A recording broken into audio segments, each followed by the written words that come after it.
പിടിതരാതെ പൊതുവിപണിയിൽ പച്ചക്കറി വില കുതിക്കുന്നത് സാധാരണക്കാരുടെ കുടുംബ ബഡ്ജറ്റ് താളം തെറ്റിക്കുന്നു.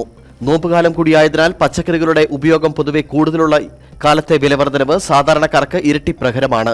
പച്ചക്കറിയുടെ വില ഇനിയും ഉയരുമോ എന്ന ആശങ്കയിലാണ് ആളുകൾ. കഴിഞ്ഞ ഏതാനും ദിവസങ്ങൾ കൊണ്ടാണ് പച്ചക്കറികളുടെ വില പിടിതരാതെ കുതിച്ചുയർന്നത്. ഒട്ടുമിക്ക ഇനങ്ങൾക്കും വിലയിൽ വലിയ വർധനവുണ്ടായി. മുരിങ്ങക്കായുടെ വില വിപണിയിൽ റെക്കോർഡിട്ടു. ഏത്തക്കായ വിലയും തേങ്ങാവിലയും ക്രമാതീതമായി വർദ്ധിച്ചു. ഒരാഴ്ച കൊണ്ട് മാത്രം 10 മുതൽ 20 രൂപ വരെ ഓരോ പച്ചക്കറി ഇനങ്ങൾക്കും വർദ്ധിച്ചു. ക്യാരറ്റ്, ബീൻസ്, ബീറ്റ്റൂട്ട്, വെണ്ടക്കായ തുടങ്ങി വില വർദ്ധിക്കാത്ത പച്ചക്കറികൾ തിരഞ്ഞു കണ്ടെത്തേണ്ടി വരും. മത്തങ്ങയ്ക്കും വെള്ളരിക്കും കാര്യമായി വില വർദ്ധിച്ചിട്ടില്ല. തമിഴ്നാട്ടിലെ മഴയും കൃഷിനാശവുമാണ് വില വർധനവിന് കാരണമെന്ന് വ്യാപാരികൾ പറയുന്നു.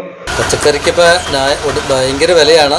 എന്ത് സാധനം മേടിച്ചാലും എവിടെ ഏത് കട ചെന്നാലും ഭയങ്കര വിലയാണ്. പച്ചക്കറിക്കാണെങ്കിലും അരിസാധനത്തിനാണെങ്കിലും എന്ത് സാധനം ചെന്നാലും ഭയങ്കര വിലയാട്ടോ. അപ്പോൾ സാധാരണക്കാർക്കൊന്നും ജീവിക്കാൻ പറ്റാത്ത രൂപത്തിലാണ് ഇപ്പോൾ നമ്മൾ സംസ്ഥാനം പോയിക്കൊണ്ടിരിക്കുന്നത്. അതേസമയം നോയമ്പുകാലം കൂടിയായതിനാൽ പച്ചക്കറികളുടെ ഉപയോഗം പൊതുവെ കൂടുതലുള്ള കാലത്തെ വില വർധനവ് സാധാരണക്കാർക്ക് ഇരട്ടി പ്രഹരമാകുന്നുണ്ട്. അടുക്കള സമൃദ്ധമാക്കാൻ അധിക തുക കണ്ടെത്തേണ്ടി വരുന്ന സ്ഥിതിയുണ്ട്. ഇത് സാധാരണക്കാരുടെ കീശ കാലിയാക്കുന്നു. കോഴിയിറച്ചിക്കും മത്തിയടക്കമുള്ള മത്സ്യങ്ങൾക്കും വില കുറഞ്ഞതോടെ പച്ചക്കറി വിട്ട് മത്സ്യമാംസാദികളിലേക്ക് തിരിഞ്ഞവരുമുണ്ട്. ഇനി എത്ര നാളിങ്ങനെ പച്ചക്കറി വില പിടിതരാതെ കുതിക്കുമെന്ന ആശങ്കയിലാണ് സാധാരണക്കാർ. News bureau, Adimali.